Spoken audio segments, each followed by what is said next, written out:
Hello and welcome to The Actor and the Engineer. My name is Paul James. I am the actor. And my name is Josh Knapp. I'm the broadcast engineer. Here we go, Josh, with my big forehead. Look how big my forehead is. Well, you are a director, so, I mean, your head is just going to keep getting bigger and bigger at this point. Trust me, it's been much more humbling than big-headed any day of the week. Trust me. Really? Okay. All right. Yeah. It's humbling. It's humbling trying to communicate and trying to get people to understand what you're talking about. I'm a very strong personality, and some people take to that and some people don't. And most of the people who don't take it usually come around, and I usually come around, and we usually end up best friends. There's some who've taken to it, some who haven't. I've experienced a lot of things I didn't think I would experience with directing a play, but how would you ever know if you've never directed a play? So it actually has given me a better perspective of being an actor, because the nerves that I feel as an actor and the insecurity that I feel as an actor and the defensiveness that I feel as an actor, it's all a waste of time. It's all a waste of time. And, but I understand it and I respect it. So I love actors, and I have such deep respect for actors because it's just a phenomenally, interestingly, profoundly numbing thing to do. Like, what is it that possesses people to want to do it? I don't know. I don't understand it. It's interesting though when you suggest something, direct something, and then all of a sudden you see it click and then it works and you're like, yep, there it is. And so that's a lot of fun. The one thing I will say is the course of true creativity never has run smoothly. So I'm stealing a little bit from Shakespeare and re-editing it to fit my needs, but it's a complicated thing to put on a play. It really is. It's coming together, knock on wood. We'll see how it works out. All right. Well, cool. I'm excited to hear how it all goes. I know it's coming up. All right. Well, we are here to talk about actors. We're here to talk about directors, but not necessarily in that order and not necessarily not in that order. So this is our Oscarcast for 2024. How did you do? Like, did you see all of the... Okay. You did. Okay. Yeah. We'll have to talk about how you saw I'm Still Here. I just saw it on Monday. Remember I told you it was coming here at noontime. Oh, it's coming to a theater there. Like, yeah. I didn't. It wasn't. I didn't find it. So that's the one I couldn't see. But Fernando Torres, we'll see if you talk about it later on. So first of all, I guess we just need to say that we're gonna both talk about, or each talk about, whatever we think will win and which one we would like to win. So that's vote for better purposes. Yeah. So let's start with the adapted screenplay. All right. Adapted screenplay, A Complete Unknown, is James Mangold and Jay Cox. Conclave, written by Peter Strawn. Emilia Perez by Jacques Audiard. Nickel Boys by Ramel Ross and Jocelyn Barnes. And Sing Sing by Greg Cuidar and Clint Bentley. I have seen all of these movies. Me too. Because I just watched Sing Sing. So me too. Which was it was good. It was good. So all right, what's your pick for the one that you think will win? Conclave. That's what I picked. It's the adult film. Yeah. It's the grown-up film in the room. It's the spotlight film. It's the serious film. It's the... How can you say that when you've got Nickel Boys and Sing Sing sitting there too? Those are serious films. They are. That's why one of them is my pick. Okay. Keep going. You know what I mean, though, when I'm saying that. I know. It's just something about the Pope and the situation, and until the end of the film, it's definitely one direction, and then it kind of completely veers to another direction. So I just think it's let's get together and seriously talk about stuff in an adult film movie. Like they always, you know what I mean? Like they're always that it's film. Like they're raising it up to, to the level film. Of prestige. Yeah. The prestige pick. Yeah, you're right. Yeah, exactly. And not that I don't agree with that. I'm not complaining about it winning. It's fine that it's going to win. It's not my pick, but I thought it was a great movie, and I think it's deserving of whatever comes its way on Oscar night. And I think it's going to surprise people how well it does do. And in particular, later on, we'll talk about what I think is going to happen with it too. So that would be my pick for will win, and Nickel Boys is my pick for my vote. I'm right there with you. Yeah. I mean, that's good. I mean, Ramel Ross chills. You're right. He does need that sticker on the cover, or that, I mean, he doesn't need it. He does not need it, but it would be great for him. He's not going to make art a different way because he won an Oscar or didn't win an Oscar. But I think that if it gets this movie in front of more people and gets them to look back like I did on his previous documentary, then I think that that's even better. So yeah, that was my pick. So Nickel Boys. You think Conclave will win, and you think Nickel Boys should win, or you would vote for Nickel Boys? I would vote for Nickel Boys. Yeah. Well, here's the thing about Oscar nominations. We have repeated this for 11 years now, or 10 years now, that when somebody goes into somebody's office to finance another film and they go, who is this guy? Oh, he was nominated for Adapted Screenplay and Best Picture. He's the guy who wrote and directed Nickel Boys. Oh, bring him in. That is that's the cachet. That's the money. That's the reason why this is important, at least to people in the business, from what I hear. The prestige is great. Let's see how many times we could say that word during the podcast. But I also think that when these people start to write new scripts or want to direct something, something about the prestige of the Oscar is a door opener. It just is. And so these people need to make more films. So that's how I feel about it. Definitely. All right. So on to original screenplay. You go first. All right, we've got Anora, written by Sean Baker, The Brutalist, written by Brady Corbet and Mona Fastvold, and A Real Pain, written by Jesse Eisenberg, and September 5, written by Moritz Binder and Tim Feigenbaum. And you missed one, didn't you? The Substance, written by Coralie Farja. The way I have my spreadsheet set up is I just have things bolded, and I just stopped reading. So you're right. So yes, I was thinking about September 5 because I watched that last night. It's on Paramount Plus. It's good. Yeah. Okay. It's about like a broadcast center at the Olympics in 1972 and how they dealt with the hostage situation. Palestinians took Israeli athletes hostage, and it's centered around how that was dealt with by the ABC Sports broadcast team. And from my point of view as a broadcast engineer, it was eye candy as far as that's concerned. It's serious. It's a serious movie, and it's tense, and there's serious things, but just also me seeing an old 2-inch machine is how they would play back videotape. I was pretty cool, and just seeing all their intercoms and the cameras and all of that, how they do the CGs, how they do the words on the screen, totally different than how we do it nowadays. It's kind of cool. That part was kind of cool, although it was in a setting that was very serious. But yes, so it's cool. I would not have watched this movie if it wasn't nominated for an Academy Award, because I didn't even know about it. And there's a bunch of other movies I wanted to see, but I'm glad I got to see it, and it was very well done. Good acting. John Magaro, man, I like him.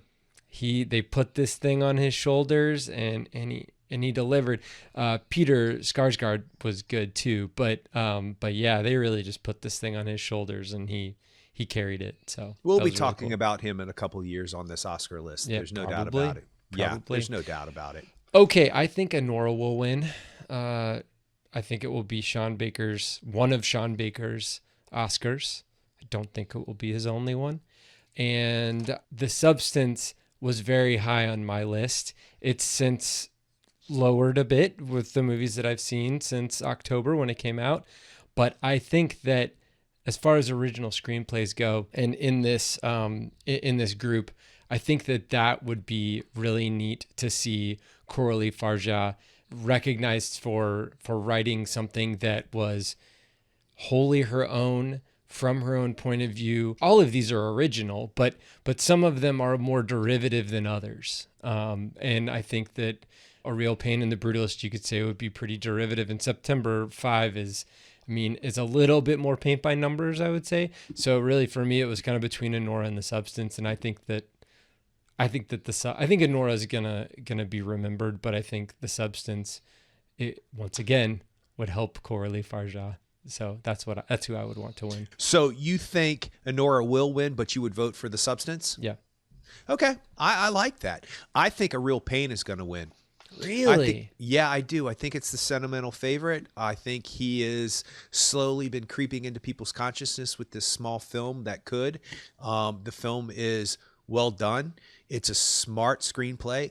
You're right. I don't think there is as much originality in it, but I wonder, is it easier to write something truly original, or is it harder to write something that's been written 1,000 times before in an original manner and present it as if we haven't seen it before? Yeah. Or that we're not going, oh, the next beat is this. Oh, the next beat is this. Because there were a couple beats in this movie. Did you see A Real Pain? Yeah, I did. Okay. There's a couple beats in the film I was not expecting to happen. I was not surprised by anything that happened in the movie, but the movie touched me very deeply, and I have a sentimental need for stuff like that. And I think it could have drastically gone in a completely different, sappy melodrama way, and it didn't because of the screenplay. I think there's some things that are, the train ride situation and, that haphazard way that Kieran Culkin does things is frightening to me as somebody who's trying to travel more. I would be pissed if I woke up on a train and had missed my stop because somebody thought I looked cute sleeping. I would be scared to death. It works out fine for them. I think that the movie has an important message, and I think it has an important message for the time we're living in now. But it's not the type of message where they're hitting you over the head with it. So I think he's going to be the surprise win. I believe Anora should win.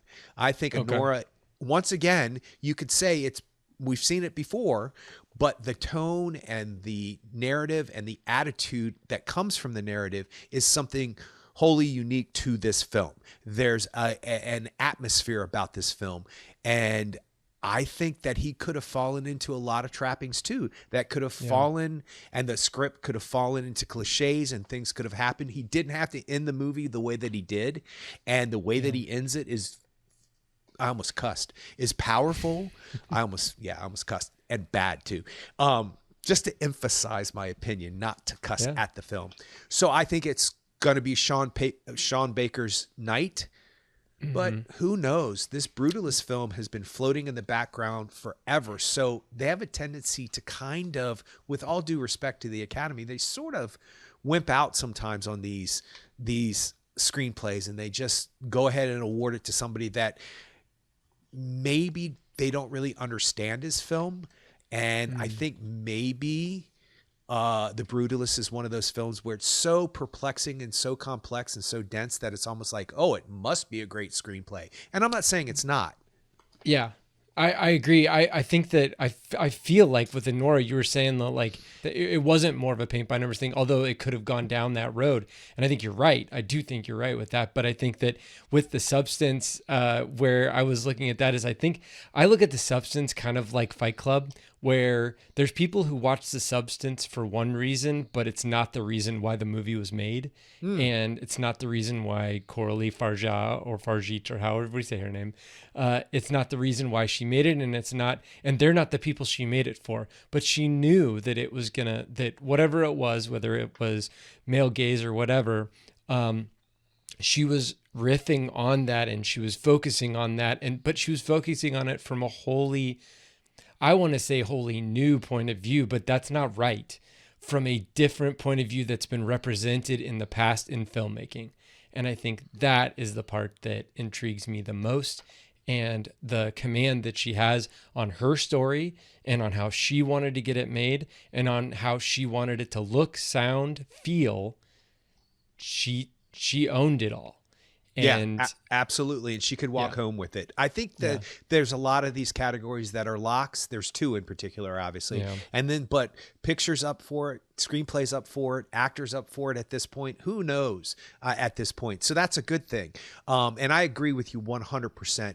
I believe now I'm afraid to say her name, Coralie however you Farja said is what I've been saying. Farja. Okay, we'll go with one or the other. I'll pick one. I believe you're right. I believe that this film is focused on something that has been talked about before, the male gaze, if you want to direct that into focus. But the way that she goes about it and how she handles, yeah, you're looking at this here, but really what you should be looking at is over here. And that is a hard thing to pull off. And I think that she's one of the first people to garner accolade respect for a body horror film. I mean, there are people who have been respected for doing Cronenberg. There are people who have been respected for writing these crazy screenplays that turn into body horror films. But for whatever reason, this film has tapped into something, and it is an indictment about Hollywood. It's an exploration about how we look at people aging in this world, and in particular women, and it brings an interesting insight. And as a aging person, not as a woman, I can look at it one way, but I can also sit back and go, okay, what are you trying to tell me here? What am I supposed to be hearing that I'm not normally hearing in my everyday existence? Because I'm not an aging Hollywood starlet who has been kicked to the curb. What am I picking up from it? And there's a lot to pick up from it. So I think it would be a good win. Yeah, well, and I think you were talking about it being an indictment of the industry. I think in many ways it's an indictment of the industry, because Universal had initially agreed to release this film, but they backed off of it because they didn't want to release a body horror movie in the theater. And so they just dropped it. And so the movie, especially, I think specifically in the United States, wasn't going to have distribution.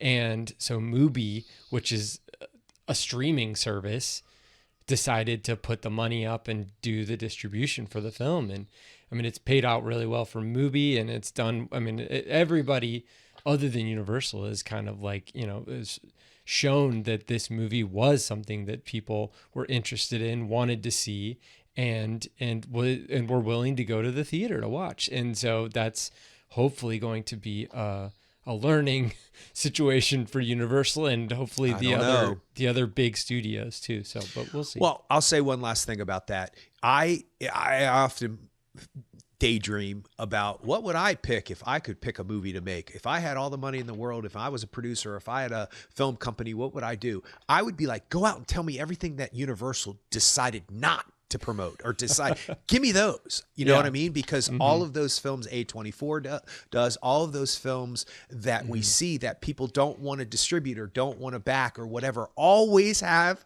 a way of finding their way. And maybe 10 years ago, maybe a different actress, different actresses, maybe a different director, this film would have been shelved, or it would be Videodrome, or it would be something that was interesting that people watched, but it didn't go past. It didn't put its thumb on the zeitgeist, and this film did. All right, so moving along to supporting actor. Yura Borisov for Anora, Kieran Culkin for A Real Pain, Guy Pearce for The Brutalist, Edward Norton for A Complete Unknown, and Jeremy Strong for The Apprentice. I'm just going to say it's a strong category after you said Jeremy Strong, but it is a strong category. Every single one of these guys would deserve it if they won. Every single one of them are a standout supporting character in these movies. These movies would not be the same without these supporting characters.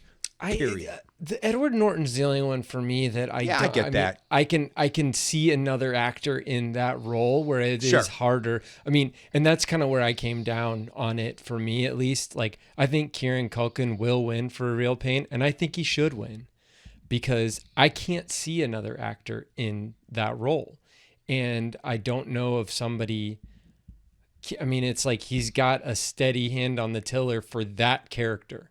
Now, I don't know what his range is past this type of a character, because I haven't seen him in many things, but I do know that he felt completely believable as a fully formed human being, foibles and all, in this film. And I really did connect with that character and with that performance. And so that's why I back away and say take your Oscar.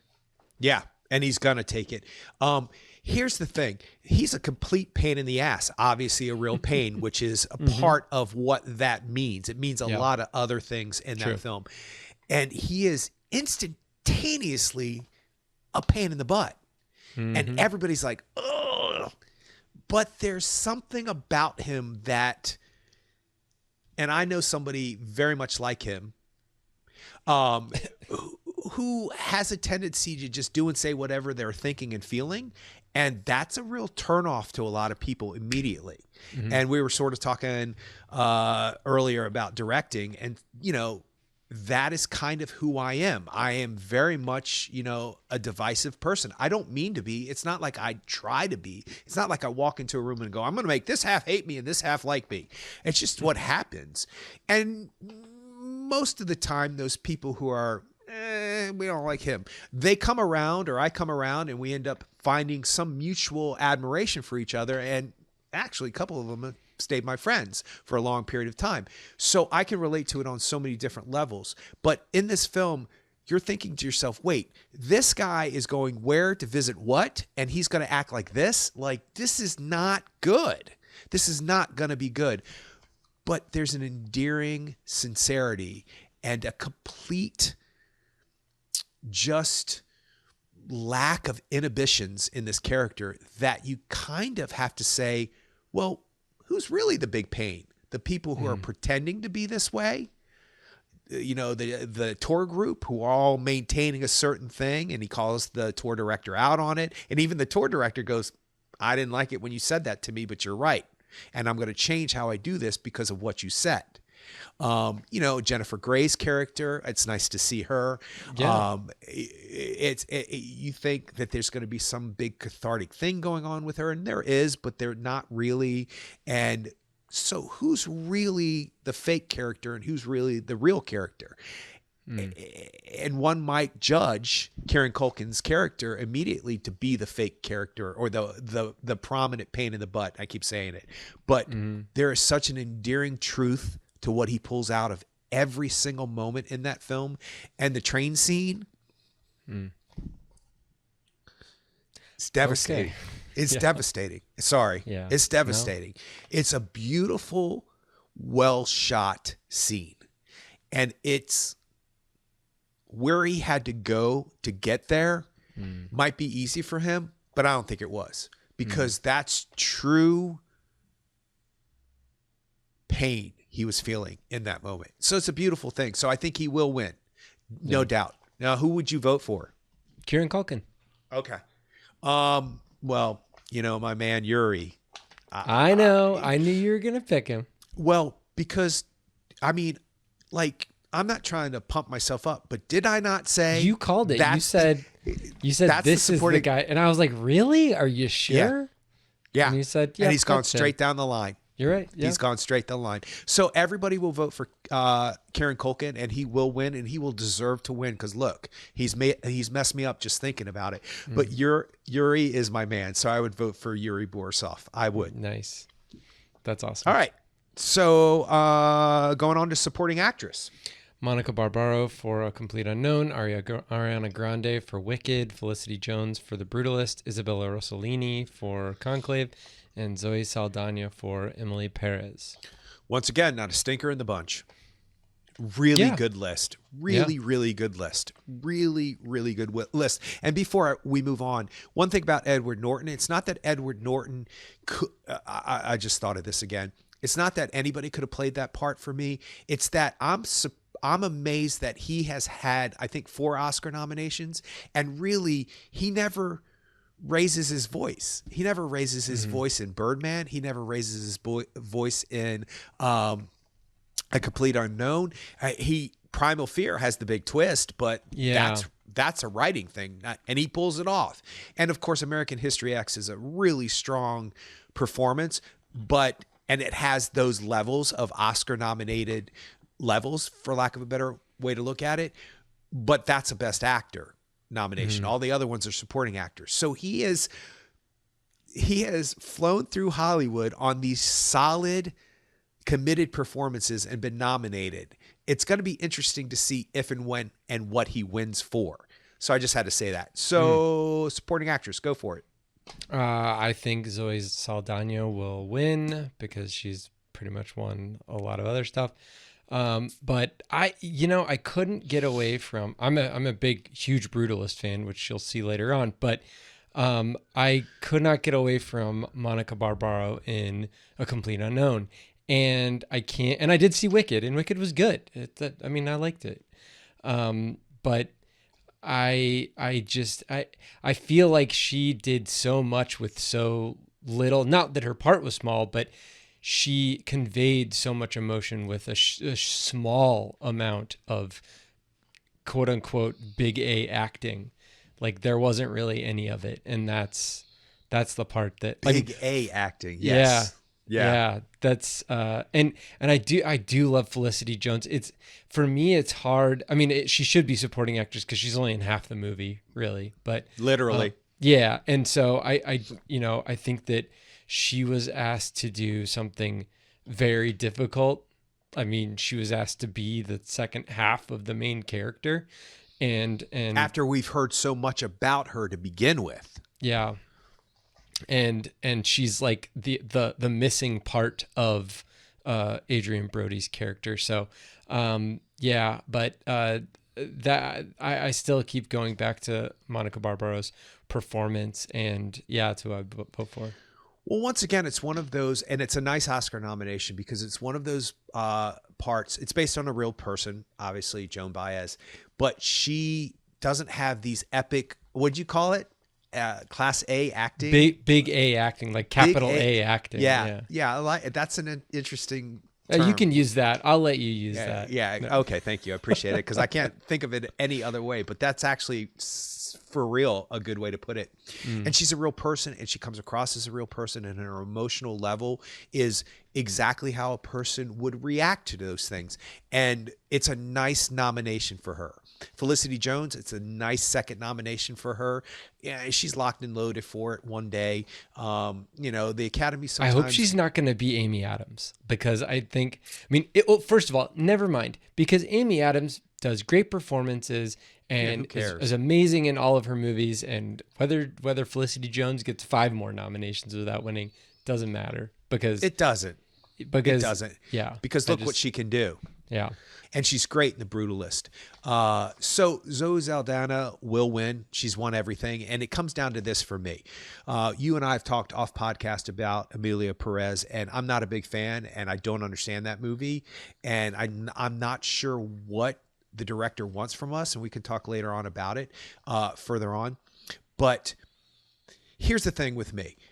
And the big thing is, and we'll get to this also in just a second, is that Zoe Saldana is the leading actress in the film. She's not the supporting character. She's actually time-wise in it more than Carla. Sofia Gascon. Yeah. Yes. She's in it more than her time-wise, which doesn't really mean anything per se. And so that's my thing with this film. I don't like the fact that and I don't believe in category fraud, whatever. I mean, okay, Anthony Hopkins is in 26 minutes of Silence of the Lambs, but he won Best Actor. David Nivens is in 23 minutes of Separate Tables, and he won Best Actor. So there's always been this thing, and you can't always get it right. My thing is that she's won everything else. And so to not win the Oscar, I can't imagine what that would feel like. We talked about this with Rami Malek, and I thought Bradley Cooper should have won, and I would have voted for Bradley Cooper. But if Rami Malek hadn't won, I would have been so disappointed for him. What would that have felt like? That's not a reason to win. But I have a human side about it that goes, can you imagine winning everything and then on Oscar night? I mean, Bill Murray might be able to tell you, because Bill Murray won quite a bit for Lost in Translation, and then Sean Penn won the Oscar. That said, Sean Penn won a few other things that were kind of showing that he was going to win for Mystic River. But Bill Murray will tell you, I thought he was going to win. I won everything else. So I can't, and the sadness that on his face, like, I'm confused. Why did they think this was good up to this point? So I'm happy for her that she's going to win. And I thought she was good in the film. The only thing that I thought was spectacular about that film is during that conference, during that dinner scene where she does all that weird body dance movement, and that the song choreography was very elaborate. Yeah. Yes. Yeah, and she pulls it off, and her moment-to-moment work is really good in that film. I'm not with that film. I'm just not with that film. I don't understand that movie. I wish the movie had been about her.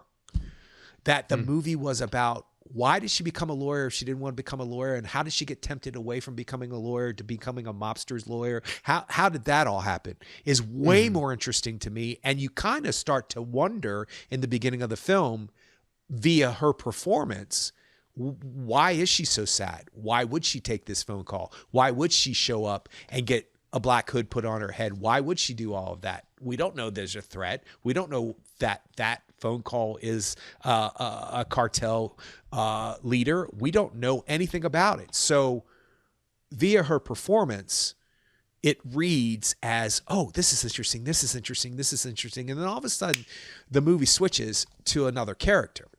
But then she comes back. So I would have liked it to been like, okay, we're done with that character. Let's move on to this character. Later on, the character's needed again, bring her back. But she doesn't. She comes back and forth throughout the whole entire film. So good for her. I hope she wins. But I would vote for Ariana Grande. Okay. And I said, remember when I called that one too? And you kind of looked at me like, what? And I was like, nope, there is something spectacular and special about her performance. Just like Ryan Gosling in Barbie, it's almost indefinable, the quality and the comic timing that they had, and the genuine human emotion that she pulls out of that girl. Like, it's amazing. Yeah, it's the juicier part, and that's what Ryan Gosling's Ken part was. It's juicier, as in, like, you can kind of like screw around with that. Versus, okay, I've got the whole movie on my shoulders, whether it's Barbie or whether it's Cynthia Erivo playing, what's her name? Elphaba. Elphaba. So dumbest name in the world, in my opinion. Sorry I said it. What was it supposed to be representing? I don't know. It's like a combination of a bunch of different things. Or something. Yeah, who knows? Something with the original writer, something with, I don't know. Yeah, but it's the hardest word. It's what made me quit reading the book, because I couldn't understand the language and I couldn't read her name. I was like, I'm done. Yeah, I'll go back and read it eventually. Yeah, I'm done. Well, cool. All right. So what do I have next? I have director next, if that's good for you. Director, let's do it. We've got Sean Baker for Anora, Brady Corbet for The Brutalist, James Mangold for A Complete Unknown, Jacques Audiard for Emilia Perez, and Coralie Farja for The Substance. I will take this time to say that Ramel Ross is sorely missed from this list. I agree. I wasn't going to say that I thought anybody should be taken off the list, but he should have been on the list. Yeah. So we can leave it at that. There you go. Yeah, I agree 100%. The way he handled, and we talked about it on the Nickel Boys podcast, the way he handled that point of view could have it could have been a disaster. Yeah. And it's not. It's heart pounding. It's life affirming. It's just such a charismatic way to do it, and he pulls it off hook, line, and sinker. So I agree, but this is easy for me. Sean Baker will win, and I would vote for Sean Baker. I'm a fan of Anora. I'm a fan of his directing. I'm a fan of what he's done.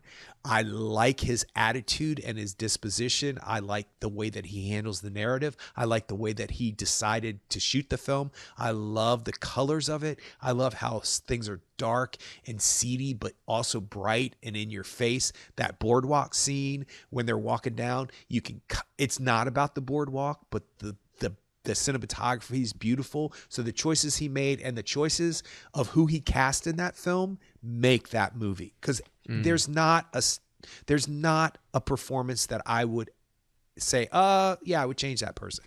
Not one of them. All the way down to the mother of the Russian kid.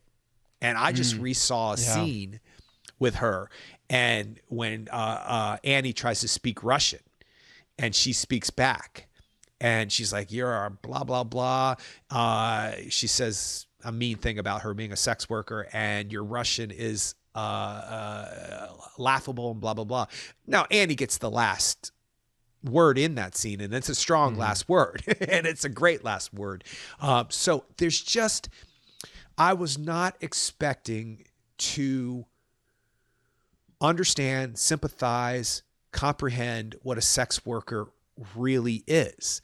I mean, it's nowhere near my world, so I would never, but there's a respect that is handed. There's a respect that is given to this character and these characters, and it's because of Sean Baker. So there you go. Well, you say, I mean, I would agree with that, but Sean Baker, you even brought up casting, like he literally was the casting director. Like the guy edited the movie. He was the casting director. He wrote it. He directed it. He co-produced it. I mean, he co-wrote. I mean, it's not like his thumbprint is on this movie. His whole hands are on the movie. His body is on the movie. It's exactly. So I think he will win. But in my opinion, my pick would be Brady Corbet for The Brutalist, because I think that, similarly, he's a writer-director, but I think that being able to marshal a large group of people and get them all swimming in the same direction is difficult. Sean Baker did exactly what he wanted to do in this film, much like Coralie Farjad did in her film. But I think that Brady Corbet's ambition was huge. And I feel like he is satisfied with how close he got to his vision. It really does seem that way to me. And it was big and vast and far reaching. And I got more of that feeling from Brady Corbet. So that's fair. Yeah. I think that once the original and adapted screenplays, depending on how they're going to do the categories, if The Brutalist wins, is it original? Mm-hmm. If it wins original, I think it's going to be The Brutalist's night. The exciting thing is that nobody knows, because all of these precursors, or whatever you want to call them, have gone in a bunch of different directions, because Sean Baker won the PGA, the WGA, and the Directors Guild. And that's a huge one. Yeah. It's huge. And when you have a movie as big as The Brutalist up against Anora, which doesn't seem as hard to make, because it probably wasn't. I don't know. I wouldn't even begin to assume to understand what it would take to make a movie, let alone something like The Brutalist. Where I was going with that is like he had less people. Sean Baker had less people to corral, or less people to be like, no, you got to tweak that. No, you got to do that, because he was literally most of those people. Yeah. So that could also go against you too. Totally. And let me tell you, it's if you don't have a no man, doesn't matter. Yeah. If you don't have a no person in your group, it can get real bad. I mean, just look at George Lucas. So that's, don't get me started. Yeah, there you go. I'm going to smile and just keep going. All right. So we're good there. Yep. Well, I like that you picked Brady Corbet. I'm glad you did, because I think he's interesting. I believe he's interesting. And I sometimes cannot separate myself from my heart and my logic and my brain. I can easily say, yes, I think they're going to win because everybody's telling me they're going to win, but my heart is here. It's like Glenn Close. Sure, but my heart was with Olivia Colman from moment one. Yep. And so that worked out. Maybe not for Glenn Close, but it worked out for me and Olivia Colman. Don't you love how I just ingratiated myself with Olivia Colman? Okay, so I had actress next, but let's do actor first and then actress. Sure. Best actor, Adrian Brody for The Brutalist, Timothée Chalamet for A Complete Unknown, Coleman Domingo for Sing Sing, Ralph Fiennes for Conclave, and Sebastian Stan for The Apprentice. Not a stinker in the bunch. No. All phenomenal performances. All great. Yeah, they all should be on this list. Yeah, they all should. It's the toughest. See, most people are going to say actress is the toughest to predict. This is the toughest to choose, because I understand why Adrian Brody should win, but I also understand why Ralph Fiennes should win. And, he's been nominated before twice, and, it's a great movie, and it holds it together. And that moment where he finally finds out everything and he's ready to explode, but he can't, is tough. It's a tough moment. And Coleman Domingo, what? what is he doing? Oh my God, he's so good. I was and he's so acting, happy after Sing Sing. Yeah, and he's acting against non-actors. Now, I mean, they have acting experience with the prison program, but he's the one, and he doesn't stand out to the point where just like, oh my God, he's doing something totally different than anybody else in this film. But at the same time, like, those guys are being genuine. Those other guys are being genuine. He's got the harder part in this, the harder role in this, to be someone who hasn't gone through all of those things, and to make me feel like he has. That's the hard part. And Yeah. That's a really good way to look at that. Well, I could tell you this much: I love him. I always have. When he was nominated for his Emmy for Euphoria, I was like, "Is there even a competition?" Wait, he's in Euphoria? Yeah, I didn't know that. You did? Have you not seen it? I saw like 2 episodes of Euphoria. The first 2 episodes. That was it. Okay. I know. Only is he. It's okay. We don't tell each other you have to see that, but I know that. Yeah, I mean, to see that. Everything in its due time. Yes, he's in it, and then in between, I think the first and second season, I can't remember when they positioned it. They did 2 1-hour mini movies, one about one character, one about another character, and the one character, he is in it with, and they sit in a diner. I think it's on Christmas Eve, and it's just a back and forth dialogue between, and my gosh, I'm challengers. Zendaya. All I can think of is Zoe. Yeah, all I can think of is Zoe Zendaya, who's spectacular in that show. Spectacular. And they're just one-on-one, her and Coleman Domingo, for almost a whole hour. Whoa. And it is riveting. It's riveting. And I watched it and I go, they're not getting up. They're not moving around. They're not doing stuff. They're not cutting food. It's one-on-one dialogue back and forth. And he is superb. So I'm all about him. It's just not his year. When it is his year, he will win because this is his second Oscar nomination. And I will say that the Sean Zahn Jose, Mike, who played Mike in the film, I believe he's an actor, not one of the guys. Right. Yeah. He's your supporting actor who forgot to get nominated, they forgot to nominate. They thought the other guy, Clarence Macklin, the real tough guy. Yeah, I've seen him on interview shows with Coleman Domingo and stuff. Yeah. They thought he should have been nominated. He was nominated for the BAFTA and a quite other thing, but Mike. And what happens to Mike was like, oh, what? Yeah, I know. Oh, so good. I was so happy. First of all, I was like, wait, this is about a theater production in prison? I mean, and the things that they do and say, I get it. Yeah. I mean, I want. You're like, I've been there. Yeah. On both sides now. So, anyway, so Coleman Domingo, his time will come. So I will say this. So this is the toughest category because I'm pretty sure Adrian Brody will win.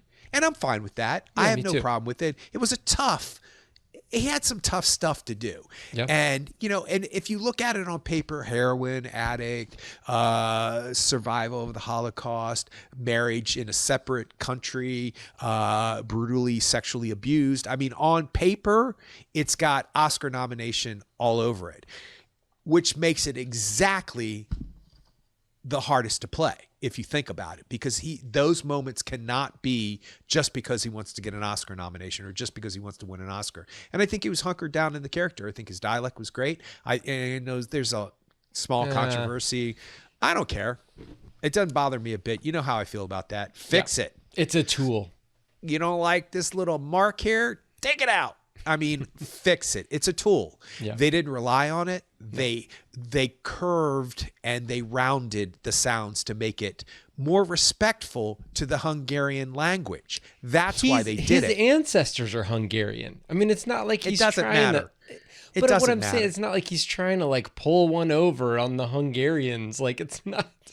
Yeah, it doesn't matter. Malicious. And it's a small little backlash because the film was doing so well, and it does not matter. Here's the thing, though. It's the first time in a long time that I would vote for somebody who was just utterly believable as the character, and that was Timothée Chalamet as Bob Dylan. I agree. Timothée Chalamet. He I is agree. just utterly believable. Yep. He and it could have been so overdrawn, and it could have been all the Bob caricature. Dylan. Yeah, it Yeah. could have been.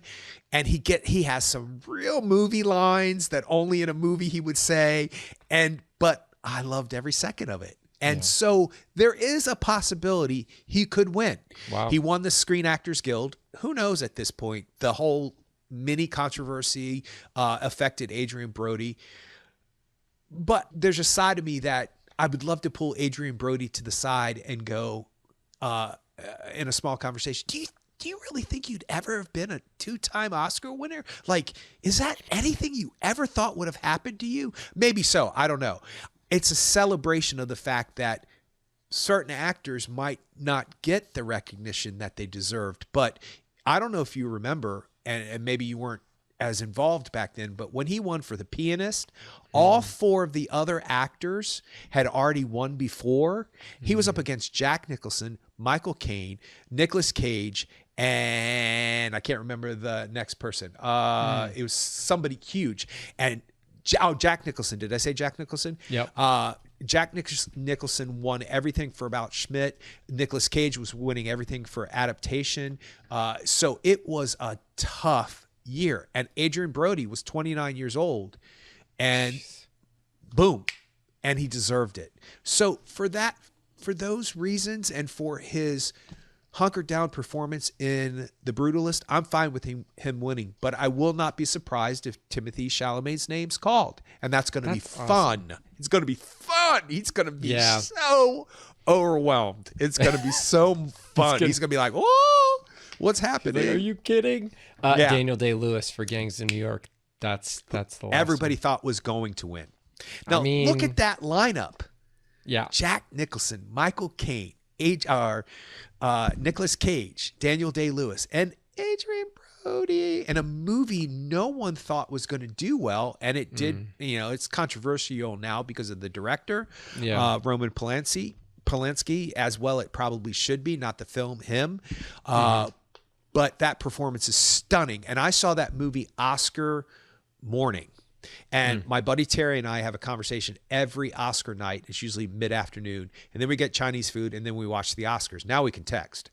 And he called me up. He's like, okay, so what's your surprise pick? I said, I think The Pianist is going to win Best Picture, and I think Adrian Brody is going to win Best Actor, and I think U2 is going to lose because that was a year that they were nominated.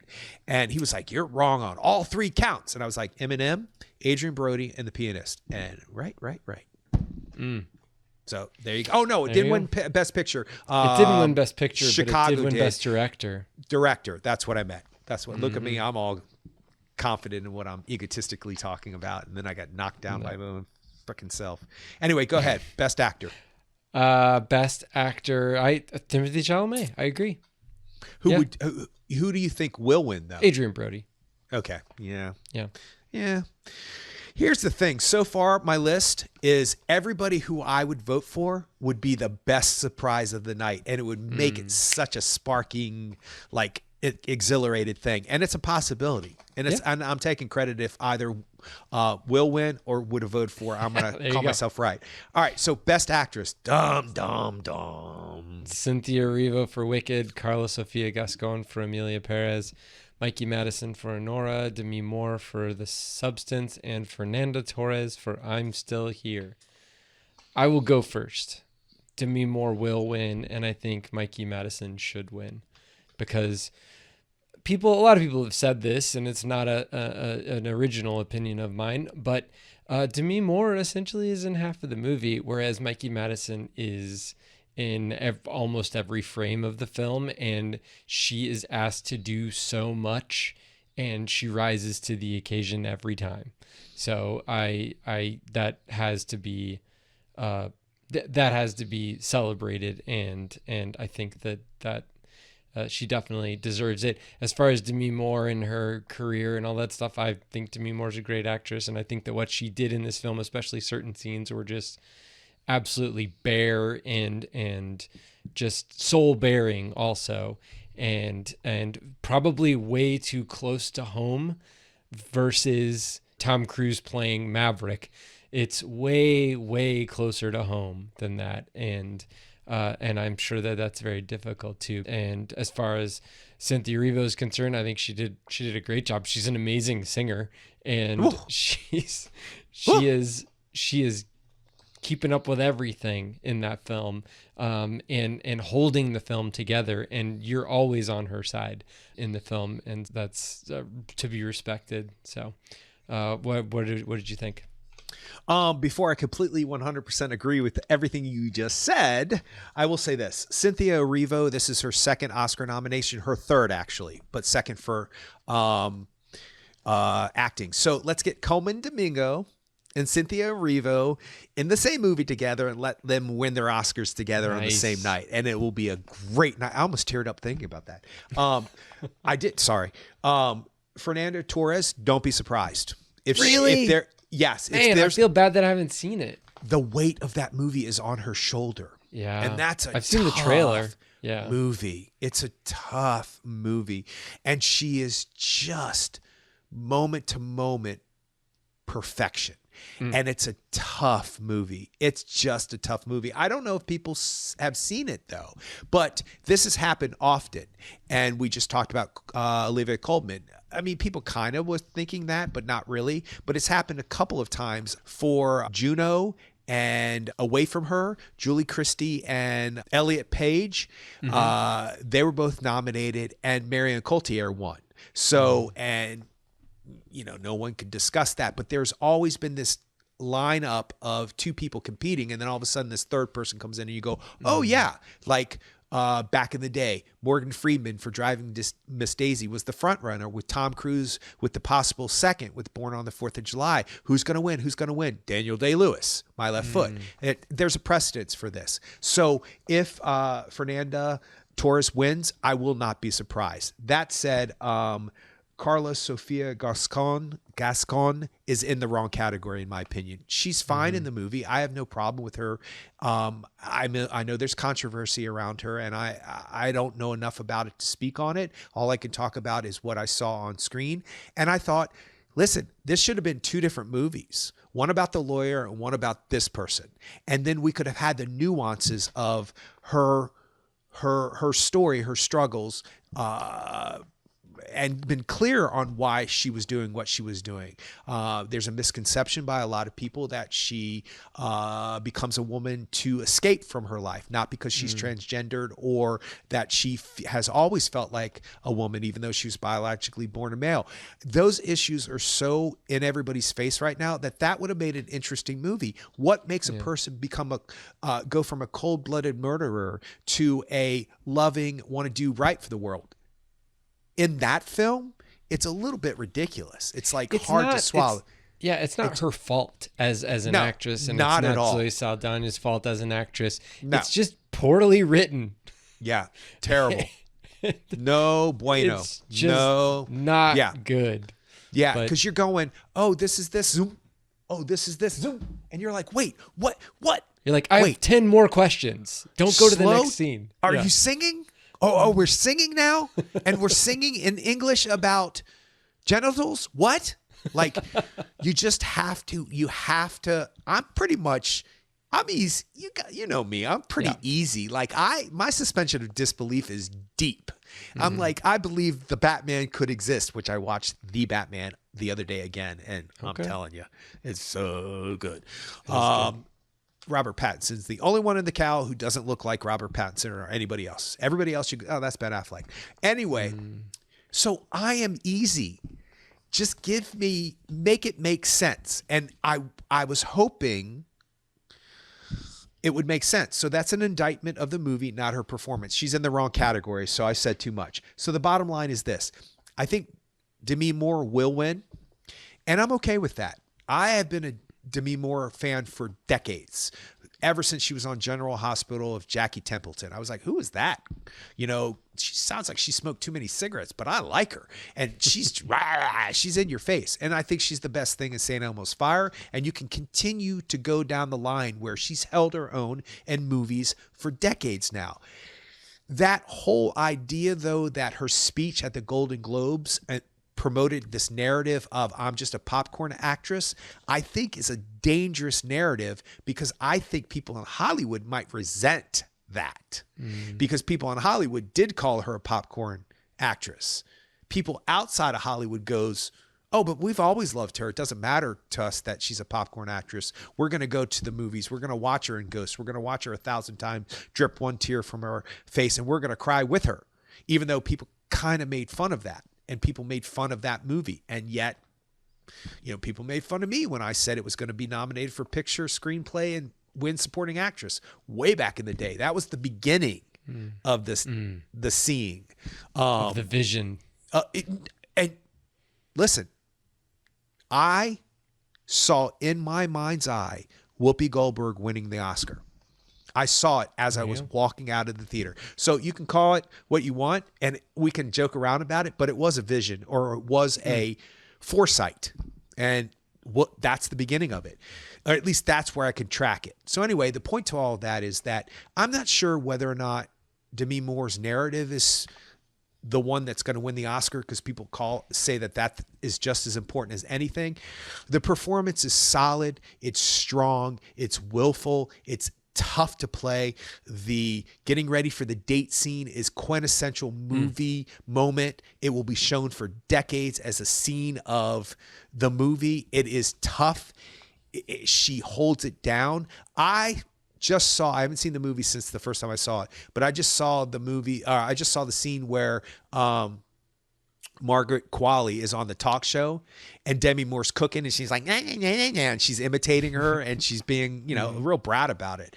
And then I also saw the scene where she has to call the agency, the substance agency, and say, there's been a problem, blah, blah, blah, blah, blah. Do you want to take this back?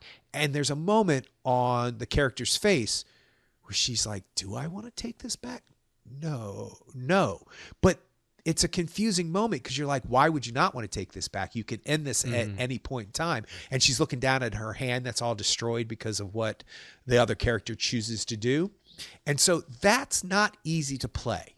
And there's this fine balancing act of completely over the topness and hunkered down true emotion, human emotion. That's hard to do. That's really hard to do. So if she wins, I'll totally be happy with it, and I'll totally be happy for her, but I would vote for Mikey Madison. No doubt about it. And I said it from moment one. Moment one. There is something so real and true about her performance that she could probably walk into a church and say she was a sex worker, and people would be like, I'm okay with that because you're a cool person. You know, there's something about that, and the accent could have been so overdrawn, but it's there when it needs to be, and it's very northern and very used guys, but it's real. And that last scene that she has with my man Yuri, I was not expecting it. I was not ready for it. And I felt so damaged for her. I felt so struck by it. It's not a moment I will ever really forget. And when I rewatch it and I see the moment again, it's going to feel like the first time I ever watched it, because the performance is so stunning. That said, if she does win, it will be the actual story of The Substance, the younger actress who is younger and the old, you know, think about it. Yeah. But so she's not getting replaced. Demi Moore is not getting replaced. No. It's a different Demi Moore thing. and Mikey Madison in a film together. Well, there you go. That would be good to watch. Yeah. Sure. Yeah, and let them win their second Oscar, whoever wins. So it's going to be an exciting night. So I guess we got picture. Best Picture: Anora, The Brutalist, A Complete Unknown, Conclave, Dune Part 2, Emilia Perez, I'm Still Here, Nickel Boys, The Substance, and Wicked. That's a good slate. I mean, oh man, it makes me want to see I'm Still Here. The fact that it rose to the top of, you know, to be within the Best Picture nomination conversation, and that Fernando Torres got in there, that's big. So, And I know that isn't it screenplay or something else? There's a third. Both the Nickel Boys and I'm Still Here are 3 nominations, not just Best Picture, because I thought they were just Best Picture. But they're I'm Still Here is international film. right. There you go. Along with Seed of the Sacred Fig, Flow, Emilia Perez. Yeah, I've seen 3 of the 5. First year in a long time that I've seen 4 of the 5. There you go. Yeah, so that's we'll cool. see. It's all about the seed for me. It's all about the fig. Yeah, Seed of the Sacred Fig, man. Yeah, but So, I'm Still Here. If it wins, it will deserve it. It's good. I'm just gonna have to see it. I did look it up, and it is Friday, 2 days before the Oscars. It is playing here in Raleigh, so I couldn't see it before now, but no. Well, comparatively speaking, that's only one of the major categories that you haven't seen. You know, there's been years where you haven't seen, but only 2 performances in the. I'm getting better, man. I'm getting better. You're getting great. What are you talking? Took me 11 years, but there you go. See, I've shaped and molded you, young Padawan. All right, go for it. Okay, so I think that Anora will win Best Picture, and I do think Anora will win Best Picture. I hope so much. I hope so so much. But I would like The Brutalist to win Best Picture because I think you would vote for The Brutalist. I would vote for The Brutalist. Yeah. Okay. I think that movie wise, that's the movie. That's I went to the movies and I had an experience at the movies.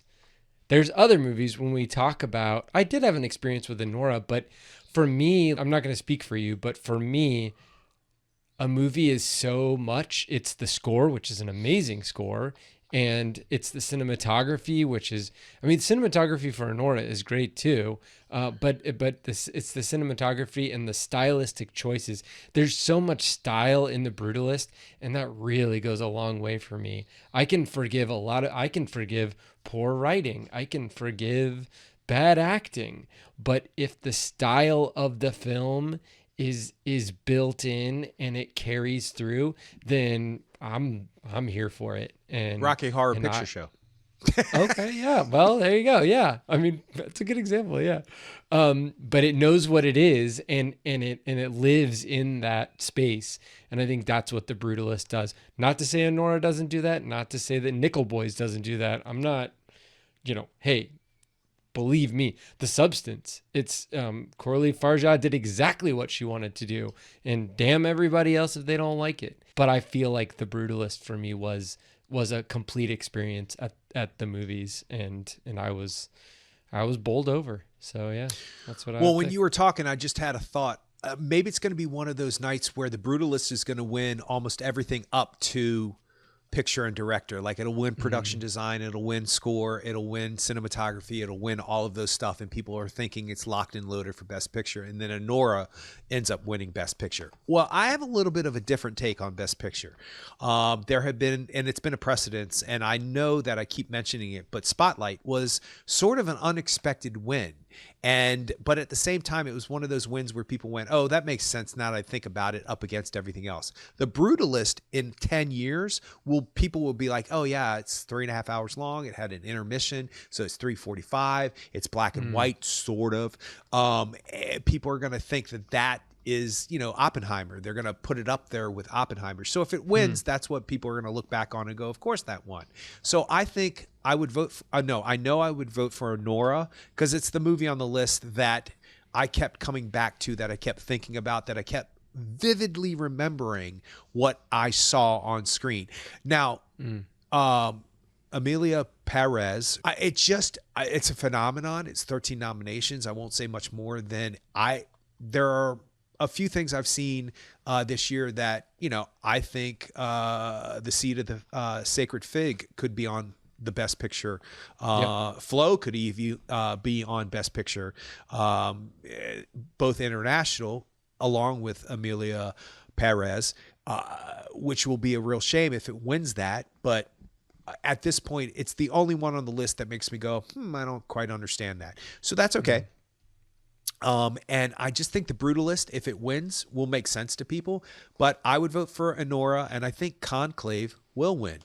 What? Because I think Conclave is that film that everybody really loved and everybody talked about, but nobody got hyper about it. Nobody got like, oh, it's the best movie in the world. And that's sort of what happened with Spotlight. And that's sort of what happened with a few other films in Like Oscar. Argo, maybe?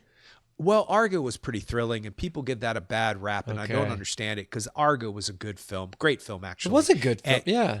Yeah, and at the end, when they're coming down the air, I mean, it's right. See, Those like exactly. 5 minutes. Yeah. Yeah, That exactly. seemed like an hour. Your reaction right there is why it should have won Best Picture, and Ben Affleck should have been nominated for and won Best Director. That's a whole nother thing. So no, I wouldn't say that. There have been other films like Michael Clayton and To Kill a Hurt Locker? Mockingbird. Well, Hurt Locker's got some crazy like epic war type things. Okay. But I need to know what. Okay. I thought you were saying like they were like dark horses, but you're not saying. Or what are you saying? I'm The saying Conclave's that a dark horse? I'm saying, no. I'm saying that Conclave is just one of those even tone movies that nobody has any issue with one way or another. So if they're ranking them, which they have to, Yep. I think more people will pick that as its number 2 film than its number 1 film will go between Anora and Brutalist, and Conclave will come out the winner. I don't know. It's just an instinct. I have That no is idea true. why I think it. Well, they with ranked choice voting now, that's a fairly new thing within the last 10 years, 6 years, something Give or take, like that. yeah. Yeah. So then, you're right. So somebody voting for Anora and then their number 2 is Conclave. Another person could vote for Brutalist and their number 2 could be Conclave, and Conclave's gonna win in that situation. I think that's what happened with Moonlight over La La Land. Deservedly so. I don't have a problem with that being win, although I love La La Land, but I loved Moonlight too. So, if you're talking about the ranking of it, it's that's the possibility where you can split the vote. There is a possibility that Demi Moore and Mikey Madison could split the vote, and then Fernanda. yeah. I mean, and it's happened before. And, do I think that Adrian Brody and Timothy Chalamet will split the vote and Ralph Fiennes will win? I doubt it. That doesn't seem possible. I think the surprise will come in Best Picture, and I think the surprise will come in Best Actress, if there are surprises. If not, I'm completely okay with it. I'm completely okay with not having a surprise. Anything that wins will deserve to win, with unfortunately one exception. And if you've listened to the podcast up to this point, you know what it is. It doesn't need to be said again. There you go. Well, I think we've kind of hit a critical mass, but I would like to talk about some of the other categories, but I think we'll do that kind of in a separate thing, and we'll put that out on social media in like separate clips. So yeah, I think that's a good place to wrap it up. You can catch us at actorandengineer.com. You can go to facebook.com/actorandengineer. We're on YouTube. Just search for the Actor and the Engineer podcast. And I just signed us up for Blue Sky. So we'll see what that is. Cool. And figure that out all together. So we'll see you next time.